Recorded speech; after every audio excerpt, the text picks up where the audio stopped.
Alright, hello team. So this PowerPoint is all about the Sherpa people. Now we've talked about, just to put this in a little bit of context, we've talked about the history of Nepal, we've talked about the history of Mount Everest itself, but this is about the Sherpa people. Now Sherpa, in our terms, sort of means someone who helps, like a mountain guide, that sort of thing, but there are actually a people called Sherpa, and so this is what we're going to look at today.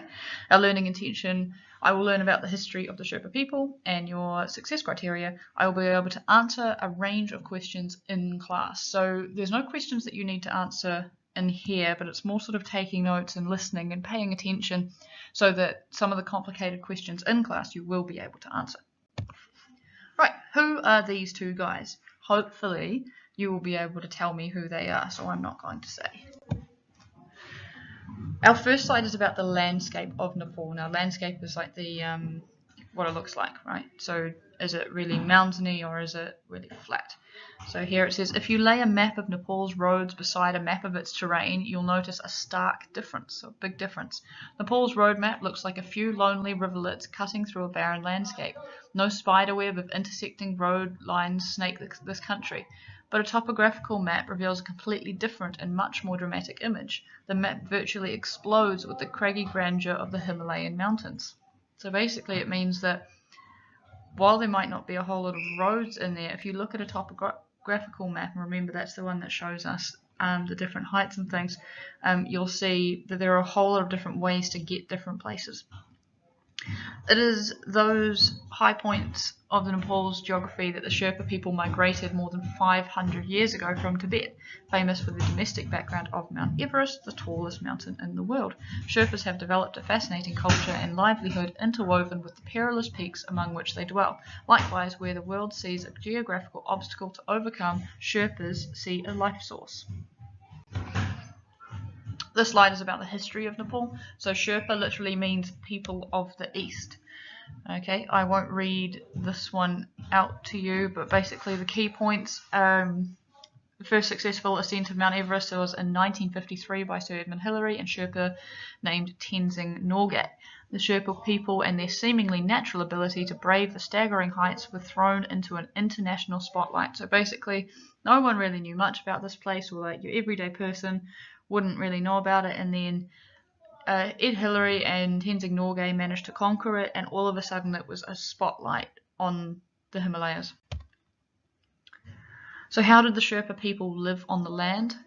Hundreds of years ago, Sherpas crossed through the Nangpala mountain pass to arrive in the southern slopes of Mount Everest. They first settled in the higher altitudes in the Khumbu Valley between 11,000 feet and 13,000 feet. So that's really, really, really high, which means they were living at an extremely high altitude, low oxygen, which means they were probably very fit. Okay, and you see here on the picture all of the different like little cutouts. Those were cut out like that so that they could farm the land there, like a massive staircase basically. Right, so what is a utilitarian existence? In basic terms, it is the same as a subsistence culture. We talked about last year in year 7, a cash economy versus subsistence economy. It's living off the land. So Sherpas lead a utilitarian existence, with many surviving through trade and subsistence farming. Wheat and potatoes are their leading crops, and some raise yaks as well. You could pause here and read the rest of this if you want to.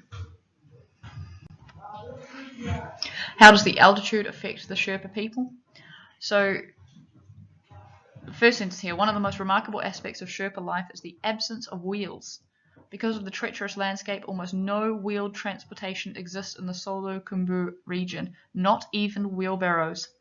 Instead of roads and automobiles, Sherpas get from place to place on footpaths, which means they are walking a lot. Some Sherpas earn extra money as porters or mountain climbers, so that means carrying people's stuff, like we saw the picture on the slide before. The Sherpa's ability to perform such strenuous labour in higher altitudes with less oxygen has been a perplexing phenomenon for scientists. While most visitors to the region would suffer from altitude sickness or hypoxia due to lack of oxygen delivered to tissues, Sherpas' bodies are acclimated to it. In fact, some Sherpas have summited Mount Everest without the additional supply of oxygen that is standard. So basically it's saying that the Sherpa people, they're almost kind of superhuman. They don't need as much oxygen as we do, and they're able to perform at a much higher level. Down here a little bit, Sherpas speak a Tibetan dialect rather than the national Nepali language and have no written language. Until the 1960s and the funding from Edmund Hillary's foundation, little to no formalized education existed in the area.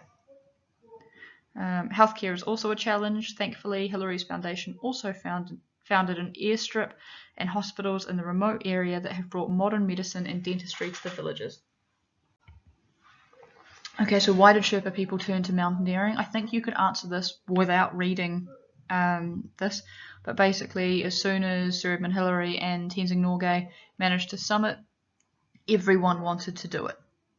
Okay, if you pause it here and read this, you'll learn a little bit about the history of the place and some different things that some of you might be quite interested in. Okay, Mount Everest is a deity. First of all, let's define the word deity. So a deity is like a god. So in the eyes of the world, Sherpas are indelibly connected to Mount Everest, but their relationship with it contains interesting contradictions. On one hand, they respect it as a deity, calling it Chomolungma, loosely translating to Goddess Mother of the World, and on the other, they have experienced the material benefits of the Western obsession with conquering it. Basically, that means they worship it as a god, but at the same time, they are open to making money from taking people up and down it. So it's a bit of a hard one here. It's kind of one of those dilemmas where we're thinking, is it actually morally okay for us to be doing this, to be exploiting the Sherpa people by making them take us up and down this mountain, which is essentially a god to them? So the difference between what the Sherpas feel and what the Westerners feel.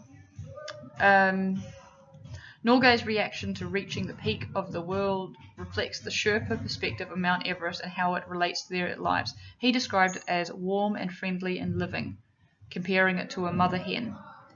Many Sherpas have strived to maintain this type of respect for the mountain because of the life force it possesses, although they understand that tourists want to attain the personal glory of reaching the top. Some Sherpas have grown disheartened from what they feel is a cheapening of the Everest experience. So the majesty of the mountain does not come without its share of danger. Being a Sherpa guide on Mount Everest expeditions carries a high risk of severe injury or death.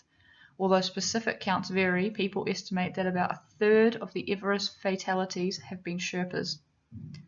In addition, the publicity that Westerners receive for their summits far overshadows that given to the Sherpas. Following the Hillary-Norgay summit, for example, New Zealander Hillary received a knighthood, while Norgay only received an honorary medal. So the Sherpa religion. Although many Nepalese are Hindu, Sherpas practice a form of Tibetan Buddhism. Understanding their Buddhist practices helps one understand their way of life and why the Sherpas are so deeply linked to the mountains. So the future of the Sherpa people. Thanks to Mount Everest tourism, Solukhumbu has taken many steps towards modernization. A hydroelectric plant supplies power, and music stores, pool halls, and internet capacity are other new conveniences. In fact, almost everything that Sherpas or tourists need is for sale nearby, particularly in the southern villages. On the flip side, deforestation and pollution from centuries of Sherpa land use and the influx of tourists has threatened the region's environmental health.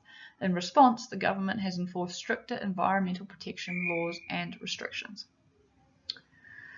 So the population is dwindling. For that reason, the population has dwindled in recent years, with about 3,500 people living in the Sagarmatha National Park. The younger generations in particular are moving away from their high-altitude homeland into outlying villages and more urban cities like Kathmandu, which is Nepal's capital.